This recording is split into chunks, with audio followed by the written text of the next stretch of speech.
দিয়ে দিও তোমাকে।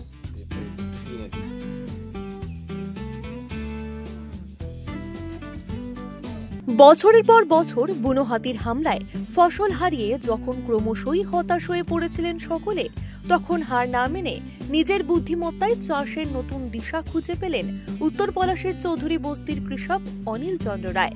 ধান, সরষা, সবজি সবকিছুই তখন বুনো হাতির হাত থেকে রক্ষা পেত না।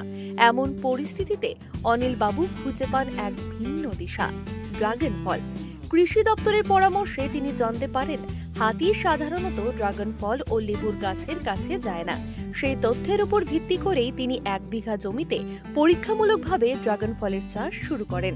প্রথম 2 বছর ফলন আশানুরূপ না হলেও তৃতীয় বছর থেকে পরিশ্রমের ফল পেতে শুরু করেন তিনি।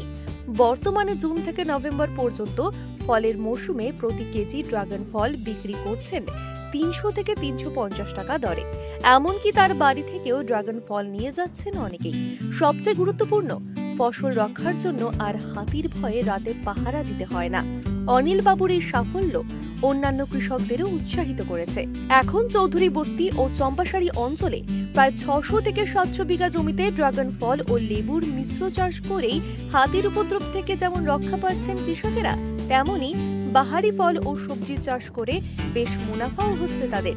তবে অনিল বাবু জানান, ড্রাগন ফল চাষ করতে গেলে নিয়ম মেনে বেড তৈরি করতে হয় যাতে জল না জমে থাকে। প্রথমে অনেকে সেটা না বুঝে ক্ষতিগ্রস্ত হয়েছেন, তবে একবার পদ্ধতিটা বুঝে গেলে আর সমস্যা হয় না।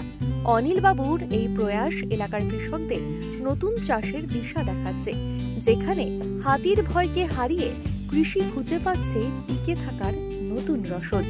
মোটামুটি অ্যাপ্রক্সিমেট 650-700 বিঘা। বিশেষ করে ধানের মরশুমে এখন যেমন বর্ষাকাল ধানটা প্রত্যেকেই ধান রোপণ করে, ধান উঠে গেলে তারপরে শস্যা, শাকসবজি এসব চাষ হচ্ছে।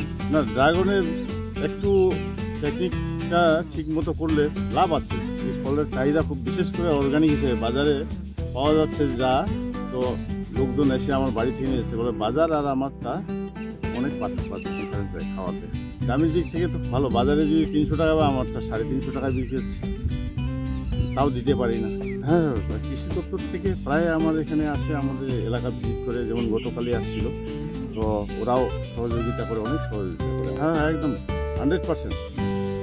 কোনোদিনও ড্রাগন ফল বা লেবু গাছের ওই বাগানের দিকে কোনোদিনও ঢোকে না। হ্যাঁ, একদম সেফটি, অবশ্যই বিঘাখানেক হবে। না, এখন উৎসাহিত হচ্ছে, অনেকে ট্রাই করছিল কিন্তু সাকসেস হয় নাই, কারণ জমিটা একটু উঁচু জমি নির্বাচন করতে হয়। তো এখন উৎসাহিত হয়ে অনেকে আমার কাছ থেকেই চারা নিয়ে যাচ্ছে। এটা চম্পাশাড়ি জিপি, উত্তর পলাশ। আমার নাম অনিল চন্দ্র রায়।